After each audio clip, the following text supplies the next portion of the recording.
is where we're at. This is East Los Angeles.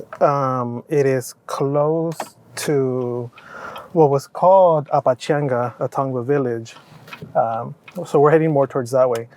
Towards the east here, behind me now, over that little hill is where one of the first points of contact were between what we now know as the Gabriel Tongva and some of the colonizers. So, a lot of folks think that downtown LA and Olvera is like the root of Los Angeles, but in actuality, this is probably more accurately the beginning of this entire city, this huge metropolis. And so there, the San Gabriel Mission was first built. Now it's moved a little bit further north to where it's at now. So where we're at, this is the ancestral homelands and ceded territories of the Gabrielino Tongva community.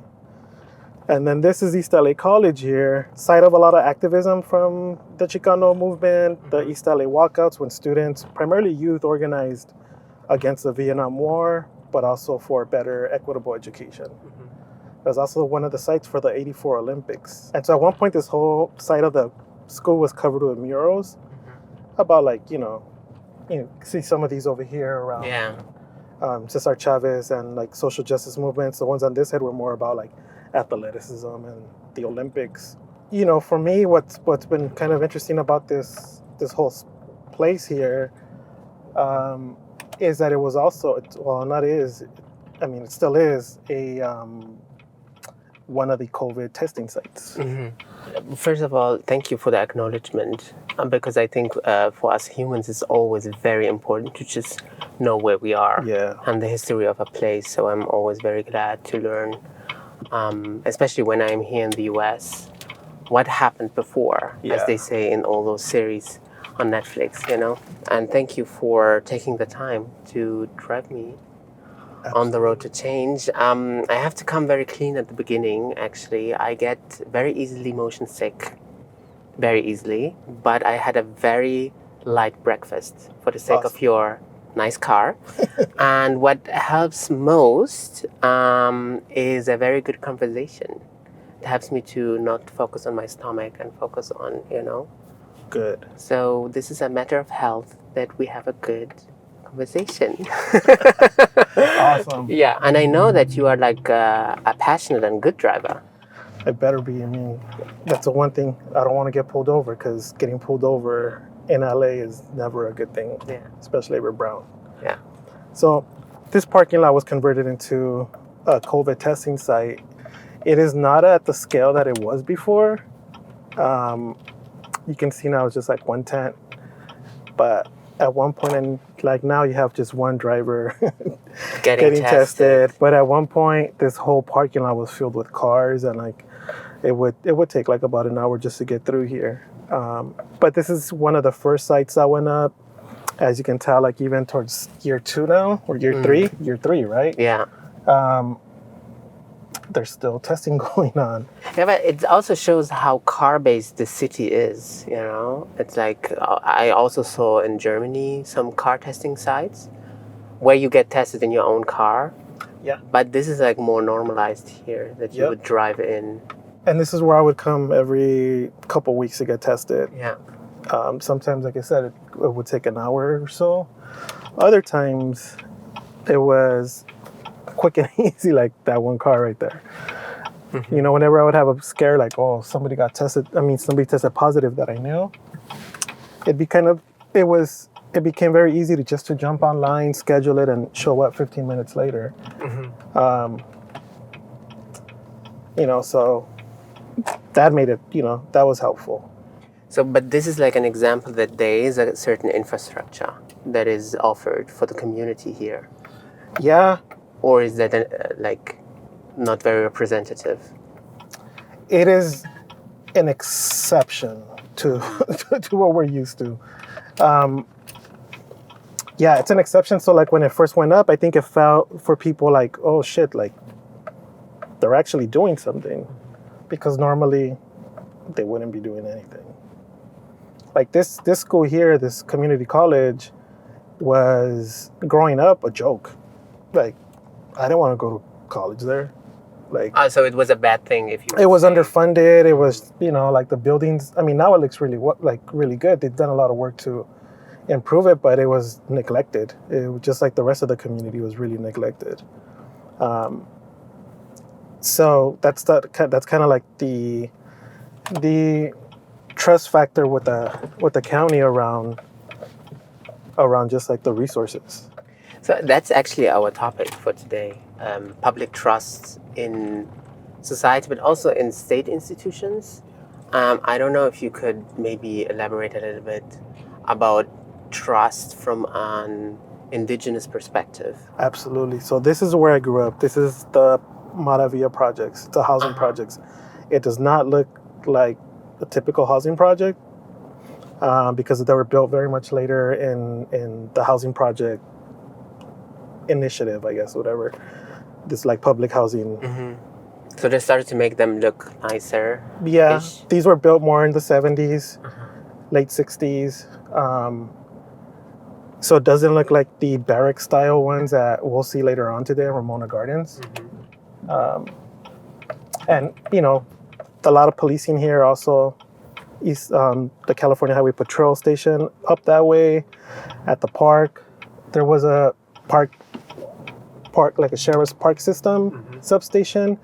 East LA College has always had its own sheriff substation, like their own tiny police force. And then the East LA Sheriff Station, which is right now in the news a lot because of the sheriff gangs. The sheriff gangs here are like nothing new. It's been in existence. We've known about it. I think it takes a long time for I guess the general public beyond the community to like realize what's going on. And with all the recent killings, it just becomes such a hot topic. But this is actually also you, I would guess, as a younger person, you would grow up with the housing project, with the policing, with the college that has not that good a reputation. So that would shape the way you understand community or community organization. I grew up very much in high school learning how to organize. So when I was in high school, early mid 90s was when the riots happened. I think that was still in middle school. Then soon after that was these different state bills to criminalize youth. So you had not just youth, but like also people. So you had Prop 187, which was targeted towards undocumented folks. Then you had Proposition, I think, 227, which criminalized youth, made it possible for them to be tried as adults, I believe. And there was one other one. There was also the 3 strikes law, where you get caught for a petty crime that you can be charged with a felony. There's people that are serving life sentences for stealing stuff from a store because they needed it, There's folks who were caught smoking marijuana probably 3 times and are serving life sentences. And even though no, it's legalized. No, it's legalized and it's a like $1 billion industry. This is making me so angry. This is making me so angry that it was legalized actually without solving that problem. Yeah. That injustice actually that a lot of black and brown people just experienced. And actually, I always, as an author, question how to name this kind of structure that is preventing people from prospering and actually living their life. And I use, for example, underserved communities, but maybe it's too diplomatic. I use targeted communities. Targeted is better because it's actually an action. Yeah. It shows you that there is a plan behind it. Yeah. To keep people always So I always at the and targeted communities. As you can see, you're gonna see murals all over the place. Murals have been used as a way to address some of the lack of jobs and opportunities for folks. That's how I got started in the art world. As a young person, you chose art to express your critique. When I was in high school in '94 is when the Zapatista movement became known to the whole world. So a couple blocks that way, that's where I got shot. like shot. Shot. Yeah. Oh. Yeah. So, like, like we're talking about like structural stuff here of like how the intentional withholding of resources causes like violence in communities. So, but yeah, in '94 when the Zapatista movement came up, which is like an indigenous organized army and community, because it's like two different things. It's like a militarized force, but also just everyday folks came up against NAFTA, the National North American Free Trade Agreement, which was, pushing back against neoliberalism. It took organizing to a whole nother level, right? To like have a goal, from a very poor stance, a very globalized approach to, you can see like the homelessness here. Going from like a very small community in south of Mexico, the southern state of Chiapas, responding to a global initiative by all these different nation states like the US, Canada, Mexico itself. And this is Whittier Boulevard. So if you look right here to your right where it says silver, it says Sound of Music, silver, it means like, this used to be the Silver Dollar Theater. We're talking about organizing the Chicano moratorium, which when they had that that march or that protest, folks were walking along this street here. They went through Belvedere, came down this way, then walked towards Salazar Park where we're going. It turned out into a full-scale riot caused by the sheriffs. They killed Ruben Salazar, LA Times journalist, in that it used to be a bar. And they to this day they say that it was unintentional, but like they shot a tear gas canister inside directly to his head. Yeah, it hit him in the head. And there was no independent investigation. Yeah, but still, like, yes. I mean, how as independent I can get from a structure like the sheriffs in the county. This is why also I say targeted communities are not talking about police violence since 2 years only. No. This is way back. This isn't something very new. This is something you will find actually in the roots of the colonization. Here in North America. Yeah, so this street here has a lot of history too, because it's actually very beautiful. I know, with the palm trees and stuff, they've done their best. So East LA College has an automotive department, which is pretty well known, but it also became, from what I understand, one of the places, or the place where one of the first lowriders was produced. And then here on Whittier Boulevard is, part of the tradition is cruising like all these lowriders, these, mobile works of art. And you'll even see right there, like, no cruising. 2 times past same point within 6 hours is cruising. So lowriding had kind of calmed down for a bit. It wasn't something as popular anymore. And during COVID, it like blew up. It exploded with popularity. And I'm thinking that the reasoning behind it was that people were at home. It wasn't like people went out and bought cars. Like, they were already in the family. They went out, fixed them up, and everybody would come out and start cruising. And it's become really, really popular that the pushback from the county has been to criminalize it again. So they put up those signs like no more cruising.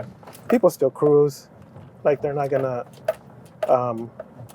they still cruise. That was a way that they were able to still be in community during COVID. More murals. Yeah, you can see all of them. That was by Fabian. But they would be like also older mirrors. They would not change them. No, they're pretty, once you paint them, they kind of stay there.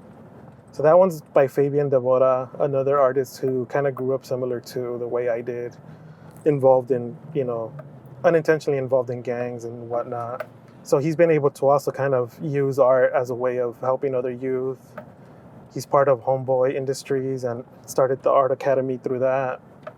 And so he has a program that does that now full time. There's other mural here at Salazar Park where we're going, where this police riot happened during the Chicano moratorium, there's also some murals there by Paul Boteo, who's one of the folks who helped like really make LA at one point the mural capital of the world. Mm-hmm. And then that was criminalized.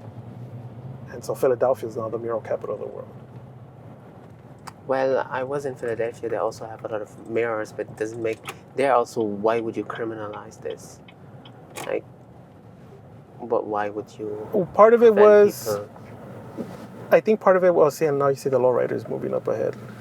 See those old school cars. And so it's early, but by like 6 o'clock, you'll see hundreds of those type of cars all over this boulevard. And motorcycles, just like car culture, period. Cruising. Yeah. So you can see that mural. That's one by Paul Boteo. Let's see if we can get a good look at it. So Paul Boteo, when I was 15 and getting into trouble, was painting a mural in the projects where I grew up, and was asking around like, I need an assistant. Like, does anybody know any artist? So one of my friends ran over to my house and like, they're looking for you. I'm like, who's looking for me? And so I went to go check it out, and then painted a mural with him, painted a couple other murals with him. And that's how I got my start in the art world. Yeah. By, kind of this one dude who was trying to like, use his opportunity to help other folks. Mm-hmm. And that's what murals have done, here in LA. It's been like this informal apprentice type program. The question that is also important from my perspective is, if there is all this mistrust and targeting minorities, then minorities, they tend, at least here in the US, to self-organize a lot. So coming back to the pandemic, I just had a look to the vaccination rates, and the indigenous communities would have the fastest growing vaccinations last year, for example, and still like the highest vaccination rates compared to other communities. So maybe, I don't know, do you have any explanation for that? There's a very, very real traumatic response to the decimation of these communities through very intentional war tactics. Yeah. Germ warfare, right? Back then, those blankets with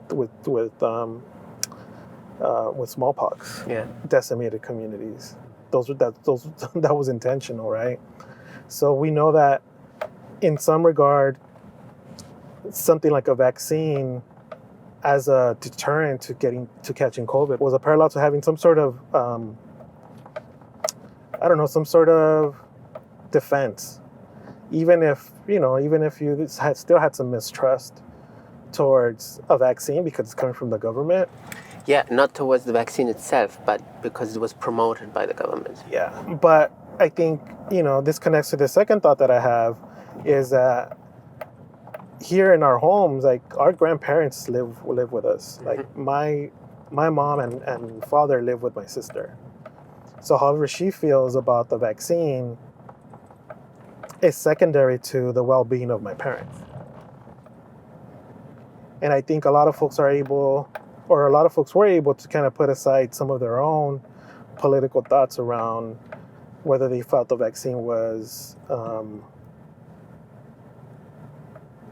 useful, real, or whatever conspiracy theories were out there about it. They were able to put that aside for the well-being of their parents, The high vaccination rate, actually, the core of that idea is solidarity towards others. And so this is the Evergreen Cemetery. Yeah, is that the cemetery? I just saw this big, like, from the other side? Yes. It's as big as I think it is. We joke and we call it an evergreen because you've never seen it green. Uh-huh. Except now, because it rained recently. It's green. But also, cemetery is like a very interesting space because Latinx communities, they were hit so hard by the pandemic, And then someone told me that suddenly you would see a lot of Latinx families coming into the cemetery to bury their loved ones. Yeah. Actually. So. Yep. So on the other side of that coin, right? Like my grandmother on my father's side lived with my aunt. Mm-hmm. My aunt was very skeptical about this whole coronavirus thing. Mm-hmm. And I think for me, there's also like this notion of like class and where you project yourself to be in this class structure. Yeah. And I think she very much sees herself as like this Americanized Mexican woman. She was born in Mexico. Mm-hmm. She came to live with us when she was, I think, 16. And so I was kind of acclimated to, I don't think assimilated, but more like acclimated to living here. And I guess she sees herself within that, like, that spectrum of American people. In each brown family, that one person. Oh, yeah. You have that one aunt or uncle, that you would like to kick out of the WhatsApp group, actually, but you can't. Out of the Facebook group, yes. Out of the Facebook group. This is why preserving, maybe in your case, like indigenous and Chicano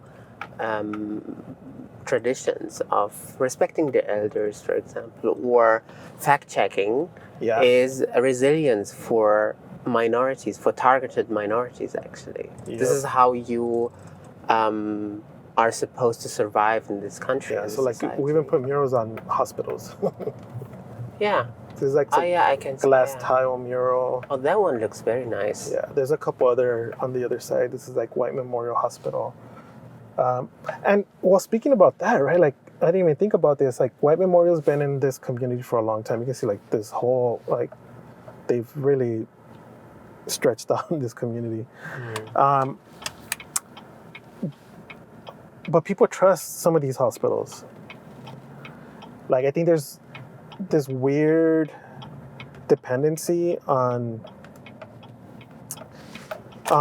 doctors here. I think I don't know if that's a very like Mexican thing. It's actually also the way, medical staff was treated in this country, but also in Germany and other countries. And that there again, you would guess from traditions of certain communities that it's like a basic thing to just respect all that important work. Respect authority. Respect authority and trust. I mean, okay, then maybe if you end up in the hospital with COVID, maybe you did something wrong with not having the vaccine. There's a high chance, at least.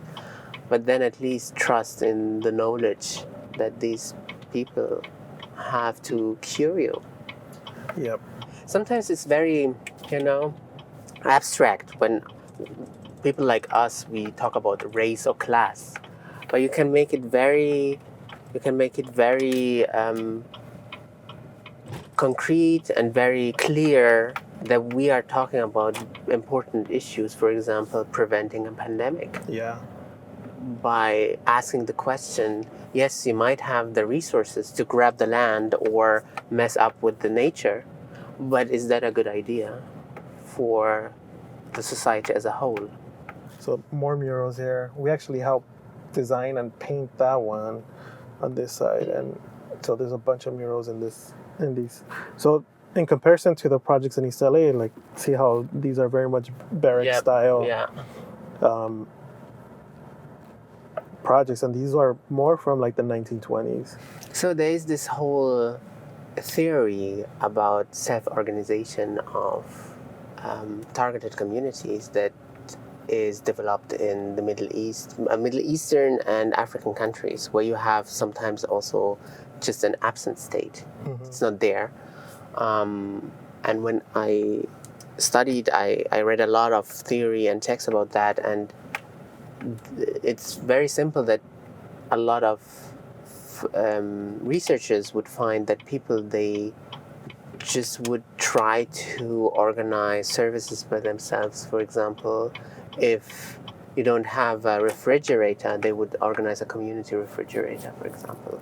Or if the area is not that nice, the people, they would organize, something like murals or something like, gardens. And I can see here it might have been a way to target some communities, but in some sense, people did the best out of it, because also it's like I can see that people are living here actually, and they have public space. Yeah. You know, the kids just playing there, you don't have that in other areas. No. I learned in this pandemic that everything is possible. Yeah. There's like that argument that there's not enough money is not an argument. Nope, because if the political forces, they want to make something happen, there is enough money for everything. Yeah. Take, for example, like all these foundations saying like, we can no longer support all these nonprofits we've supported for decades because we have to respond to COVID. And the market is going to crash because nobody's working and whatnot and all of these excuses. And it turns out that in fact, these foundations made more money off of like their holdings than prior to the pandemic. You know, one of the most bizarre things too is that California is going to have a surplus this year, given the pandemic. In taxes. Yeah. Yeah. Yep. Like people made money off of the pandemic. Which is shameless. And the wealth is there. Like for them to say that there isn't the resources to take care of housing, there isn't the resources to take care of housing, and education and infrastructure for targeted communities, for neglected communities. Health. It's all fake. Bullshit. It's all bullshit. Allowed to use that kind of word, but it's absolutely. It also makes me so angry because, as we spoke at the beginning about targeting certain communities, and sometimes the answer would be very easy, just to try to have more inclusive ideas of how a society works. So you do not need, because also the self, of course, from, let's say, a white majority perspective, a lot of people, they are like very suspicious that, certain communities, they start to think about themselves and organize themselves. But the answer to that would be also very easy. Just don't target them so they don't need to go and find other solutions to survive. I can't wait to bring Robin Stevens into the conversation, Professor Robin Stevens, that we will meet here in the park. Awesome. Thank you, Mo. Thank you. Hi, Robin. Hello. So nice to see you. Thank you for inviting me. Thank you for coming. Joel and I, we just drove through the city and I learned so much about LA. Thank you, Joel, again. And I know that you are pretty new to LA. I am. So how is it? So, to be fair, I moved during the pandemic. So I think LA was a lot quieter than it usually is. I had plenty of days with no traffic. I don't think that's real. That's a lie. But LA has been a beautiful, but sometimes feels unknowable city. And so I feel like I'm just breaking off little pieces. And the ways that I come to know LA, because so much of it, things weren't happening, is through either eating or, honestly, very weirdly, through like commerce, trying to find a black barber or a beauty supply store. It brings me into sort of different areas, or like trying to find real tacos, because there are levels and I'm not quite sure of all the levels yet, but I'm slowly moving away from trying to move my children off the Chipotle taco to real tacos. Let's talk about the state actually messing up a lot of things. And we were talking about like higher vaccination rates among indigenous communities because they had this self-organization.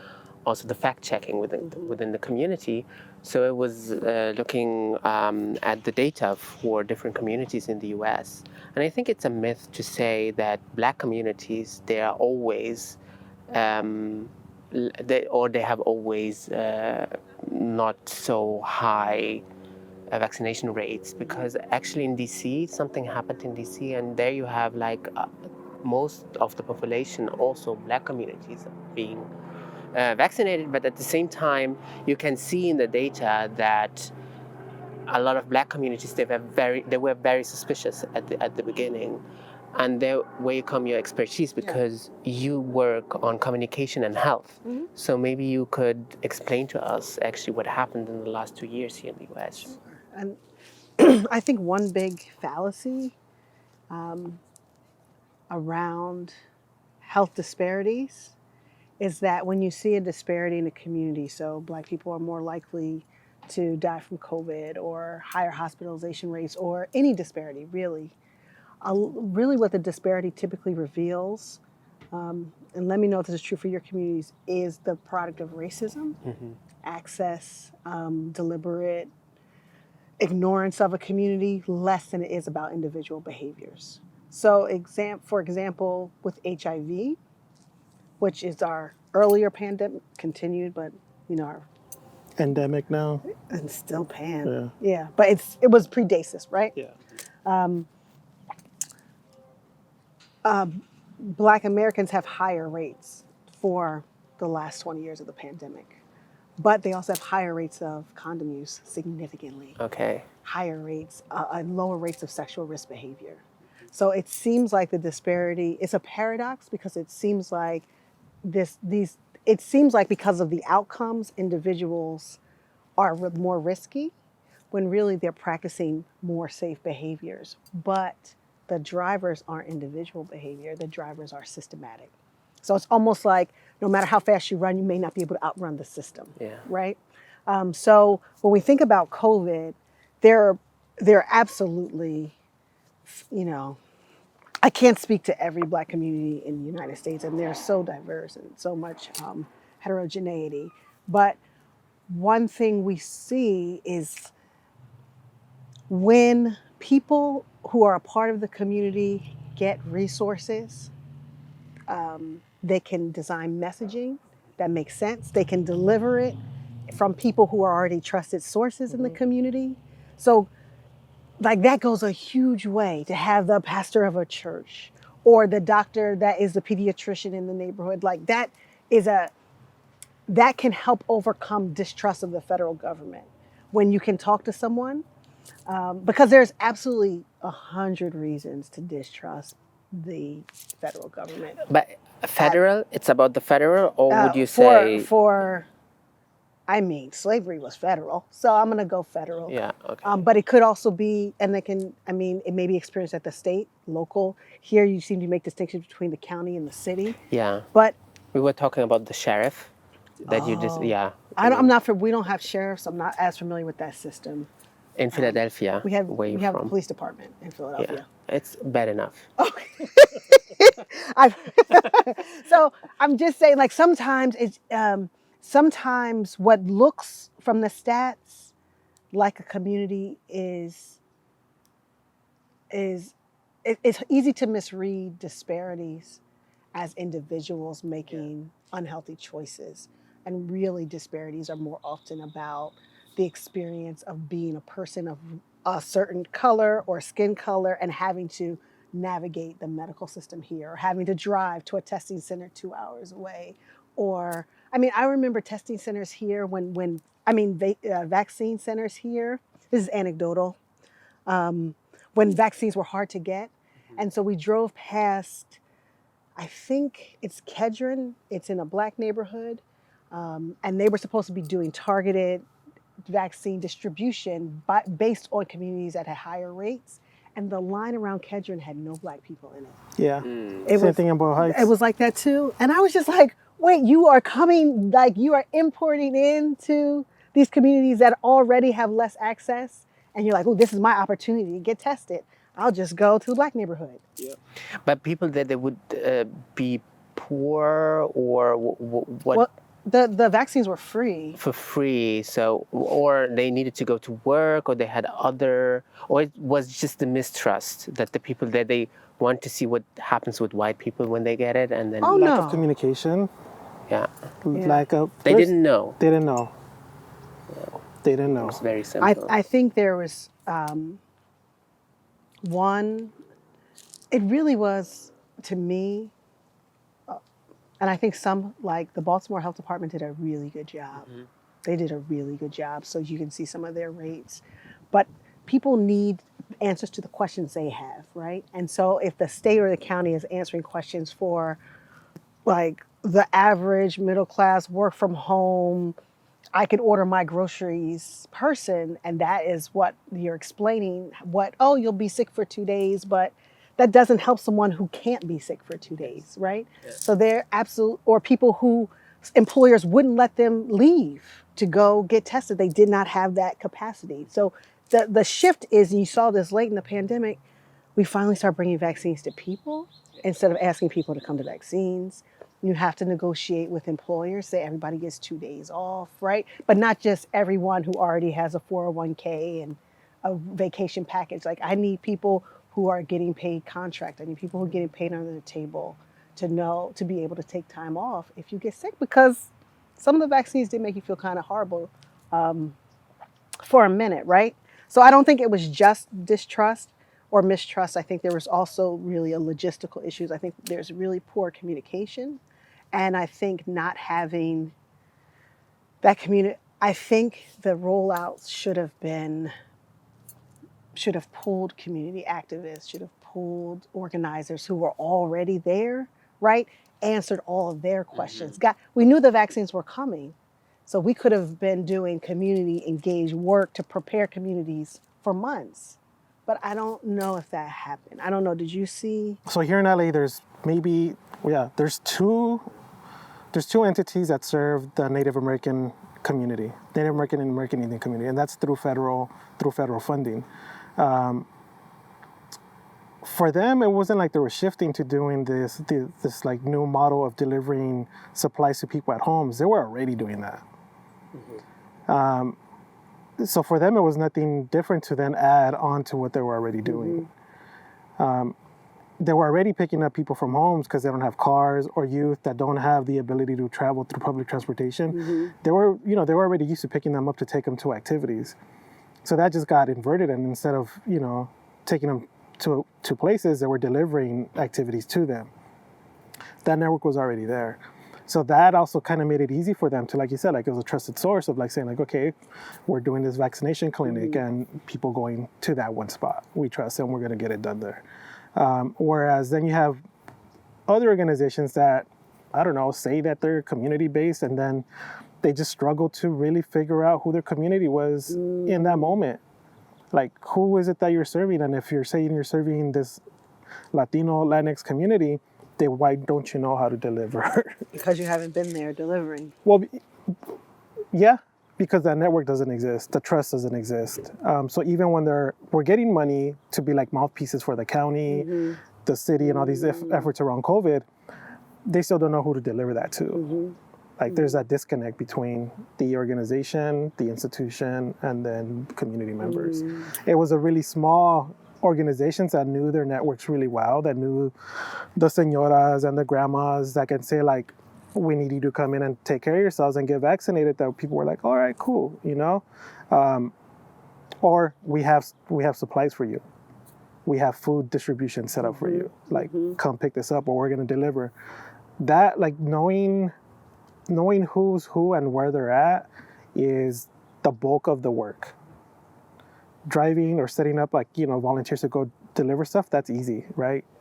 But knowing exactly, who you're delivering supplies to, and what they need is that's a real work. Mm-hmm. And so it goes back to what you're saying, like, there's, whether it's a pastor, whether it's a minister, whether it's, the head of an organization that's mm-hmm. truly embedded in a community, a lot of people are going to respond to that. Mm-hmm. Whether sometimes it's like for good or bad, they'll follow that, sometimes, but many times to protect their community members or family members, their elders. At the end of the day, I think that's the bottom line. Well, the question is also, is the mistrust so big that you can overcome it? And I was talking to an aunt of mine in France, And she casually would tell me on the phone that she's not vaccinated. And of course, I was shocked. I'm like, there's the solution. Why? And then she would tell me just a sentence like, you know what the French did? And I was like, you know what? You're right. I can understand. You have a point. So the question is if we actually need to unpack and talk about other things, about history, to face this kind of mistrust, because at the end, it is something that is provided by the state and some evil companies, I guess, but it's so, I think, I don't know, what do you think? But I think like our societies, they were very poorly, how to say, how do you tell the woman that was forcefully sterilized here in LA what would go be back to that same institution? Answer? What would be my answer? Yeah, you're right. It happened actually. So what would you suggest to make it even easier to have that community communication in the first place? I think one, it's because it's not just there is mistrust that's built on historical atrocities, but there's also like my experience, right? It's not, I know that I'm treated differently. I know that this happened to me or my cousin or my aunt. I know what happened 40 years ago, but I can also point to like what just happened. So it's not, I think we have to talk about medical racism and we have to name it, and we can't, if I'm trying to convince someone to consider vaccines, I can't act like, oh, but that was a long time ago, or that's an invalid. It's like, no, let's unpack that. Yeah. That happens, and it's horrible, and it can, and I just sort of felt like there was a rush to discount why people would have real mistrust of these institutions, because in the States, I think you experience, and this is, I'm sure you see this in other countries, every institution has a parallel. It's like one for white people and one for everybody else. And so the white people version of institutions are like, why wouldn't you trust it? Like, it's been great for me. I mean, there obviously are some people who don't have that feeling, but when you grow up in a completely parallel version of that institution with the same name, whether it be the education system or criminal justice system or healthcare, it doesn't feel like a conspiracy. And it also doesn't, but here's the like other thing that happens, right? And this is the part that I struggle with, is it's hard enough to move people, and some people I don't think we will move. But what you're saying is if you can connect to that internal motivation to this will save our matriarch, right? If you can connect to that, it can help people take a chance, I think, because of that deep love, right? But then we have this constant manipulative, weaponized disinformation campaigns on social media that are coming specifically for communities of color, and they've done it for a long time, and there's no check on it. So they mask and pretend to be Black or Latino or Indigenous.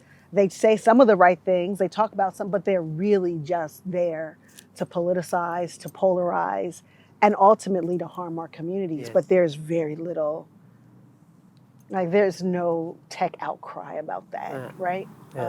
My aunt pulled out like a Facebook post that she, of course. Yes. Like, sometimes it's like it's so frustrating. But though. they're good. It's not that it's. Sometimes you're like, did that happen? Can I see that? I can debunk it in 20 seconds, Yeah. actually. But it's maybe also she is, or some people are looking for the evidence. Or it pops up. Yeah. It's not all. I do think the disinformation is targeted, strategic, and on purpose. Here in the U.S. In the U.S., absolutely. It's not it's not by accident people stumble on it. They are targeted to receive that. Like when I was telling you that, like the programming that's coming out of Miami for Spanish-speaking communities, like Miami's like hardcore Republican. It's like, it's Trump country. Yeah. So if it felt natural, or it didn't seem like out of place to then hear some of like my family members who watch that question the vaccine. I told like my aunt, like she didn't believe, I don't think she still believes that this was like that big of a deal, even though she got COVID and had it pretty bad. Oh, is she okay? She's okay, but she still doubts it, you know? Like, there's still that doubt because through what they see as trusted news sources, they're getting misinformation or even just mixed messaging is enough to undermine people's will to move and do something that's just common sense.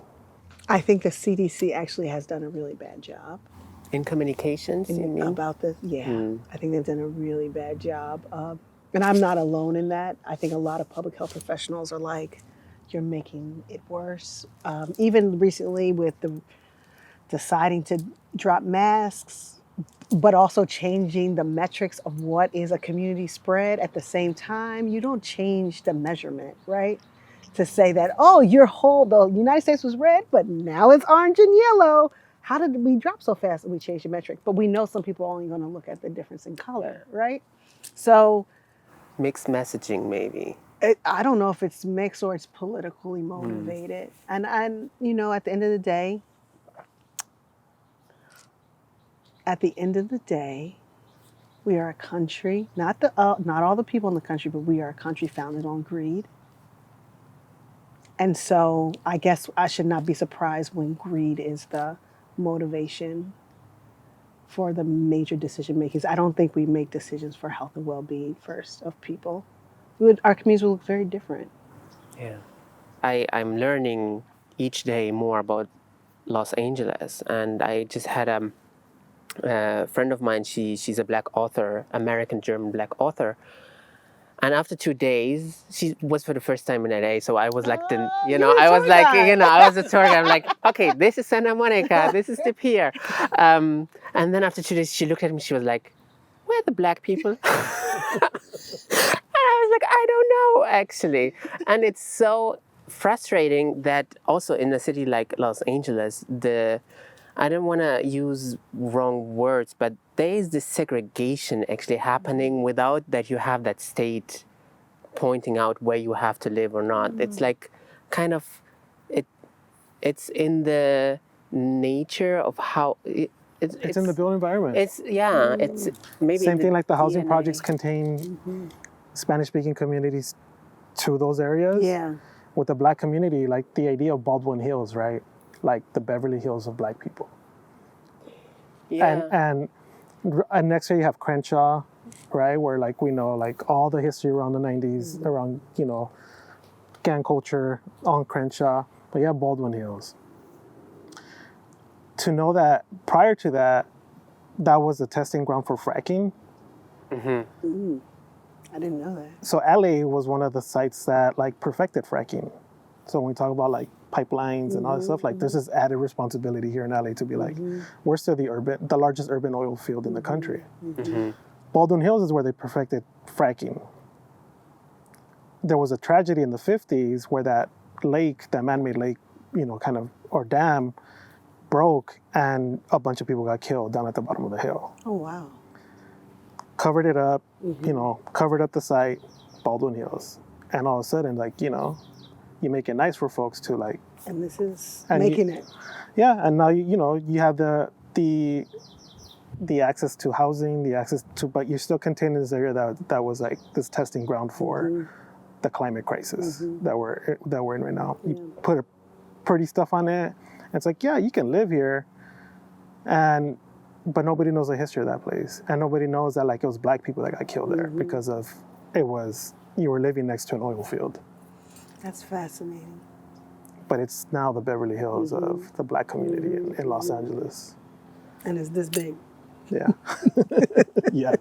Thank you so much, Robin and Joel, again, for sharing your perspectives and your knowledge. I could listen to you for hours and hours. And I hope that we will see each other soon because the conversation just started. So thank you so much. Thank you.